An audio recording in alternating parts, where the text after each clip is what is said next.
अच्छा, ये टीएमसी क्या कर रही है कोशिश कल से? टीएमसी कल से कोशिश ये कर रही है कि फिर से चिट्ठी दे दी जाए स्पीकर को, क्योंकि जो पहले जिसके आधार पर बनाया गया था शोभन देव चट्टोपाध्याय को एलओपी, वो तो चैलेंज हो गया था।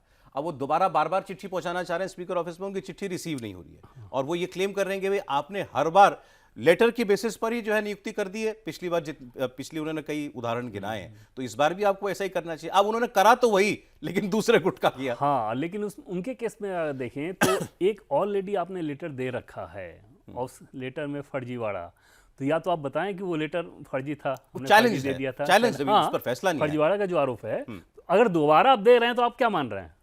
दोबारा अगर आपको देना पड़ रहा है लेटर, तो आप खुद ही मान रहे हैं ना कि आप वो गड़बड़ है, वरना था दोबारा देने की क्या जरूरत थी? आप तो अड़े रहते हैं कि नहीं हमारे सारे सिग्नेचर सही है। अब विधायक दल की बैठक में जो विधायक नहीं मौजूद हो और उसका साइन उस पेपर पर अचानक दिख जाए, तो ये प्रथम दृष्टया ही समझ में अब आता है इसमें ना कि वो दूसरा कैसा है। एक टेक्निकल पॉइंट जो उठाया जा रहा है, अभी भी पार्टी की प्रेसिडेंट ममता बनर्जी हैं, पार्टी के जनरल सेक्रेटरी अभिषेक बनर्जी हैं। तो जो नियुक्ति के लिए, एलओपी की नियुक्ति के लिए या विप की नियुक्ति के लिए जो भी चिट्ठी स्पीकर के पास जाएगी, वो पार्टी की तरफ से जाएगी, पार्टी के किसी पदाधिकारी की तरफ से तो जाएगी, वो नहीं गई है। ये विधायक अपने आप ले गए हैं। नहीं, विधायक दल की जो बैठक होती है सौरभ, वो विधायक दल का नेता चुना जाना, मतलब विधायक चुनेंगे, पार्टी का उसमें रोल नहीं है। तो कोई डायरेक्ट जरूरत नहीं है कि पार्टी की तरफ से जाए। नहीं, विधायक दल चुनेगा ना, विधायकों को चुनना है, तो विधायक ने चुन लिया, तो ये कैसे स्टेब्लिश होगा कि ये पार्टी की तरफ से आया है कि नहीं आया? उसमें टीएमसी थोड़े लिखा रहेगा भाई, इसमें विधायक दल की बैठक में ये फैसला किया गया। हालांकि एकनाथ शिंदे और में महाराष्ट्र वाले मामले में जो हुआ था, उसमें सुप्रीम कोर्ट का ये डिसीजन ज़रूर था कि अगर विधायकों का आपके पास बहुमत हो गया, तो इसका मतलब ये नहीं है कि पार्टी पर भी आपका बहुमत है, पार्टी में भी, और पार्टी पे आपका कब्जा हो जाएगा। सुप्रीम कोर्ट ने इसके खिलाफ दिया था। लेकिन इस केस में अगर आप देखें तो विधायक दल का नेता चुना जाना था, वहां पर तो पूरी पार्टी को के दावे को वो भी लेकर था। क्लेम नहीं किया। हाँ, और चीफ व्हिप जो होता है वो जरूर पार्टी तय करती है। वो विधायक दल के नेता को चीफ व्हिप नहीं चुनना होता है, वो पार्टी तय करती है। अब इस केस में, टीएमसी के केस में अगर आप देखें तो जो उनका एपेक्स बॉडी है, 28 लोगों की लगभग उसमें सदस्य संख्या रहती है, उसने क्या फैसला लिया, किस आधार पे लिया चीफ व्हिप को लेके, ये सारी चीज़ें कानूनी प्रक्रिया में जाएंगी और वहाँ पे ये मामला उलझेगा ज़रूर। ठीक है।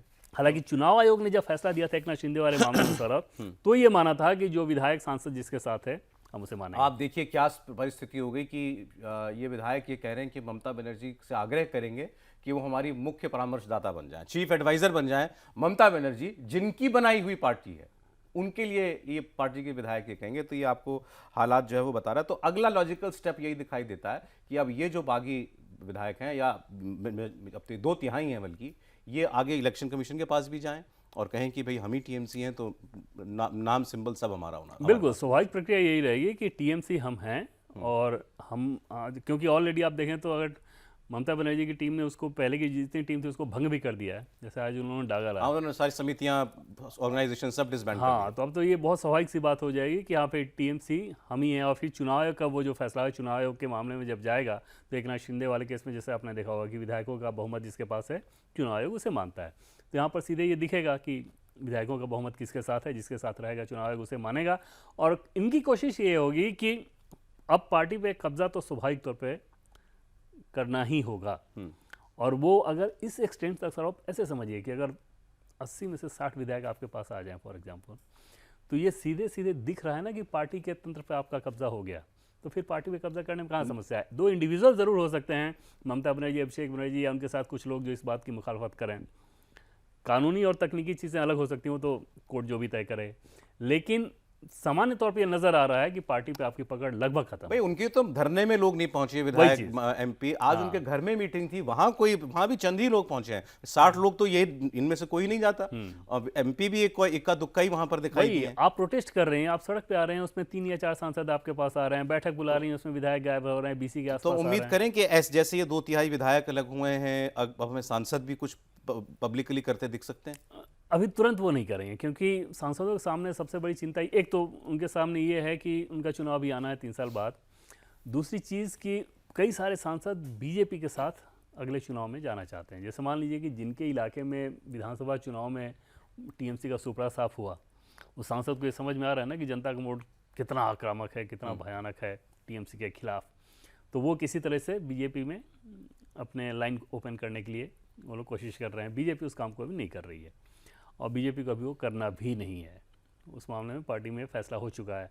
तो टीएमसी के सांसद वैसे ही अभी अंदर रहकर वो निष्क्रियता के साथ रहेंगे और समय समय पर जब ज़रूरत पड़ी तो टीएमसी के ममता बनर्जी, अभिषेक बनर्जी का कब्जा रहा तो उनको असहज करेंगे।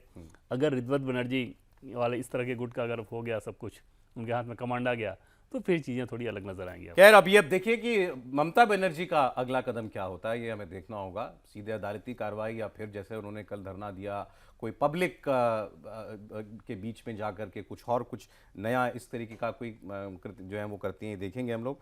आगे कुछ और खबरें उनकी बात भी हम कर लेते हैं, क्योंकि आज कई और पॉलिटिकल बड़ी डेवलपमेंट भी हुई है। कर्नाटक में नए मुख्यमंत्री मिल गए हैं।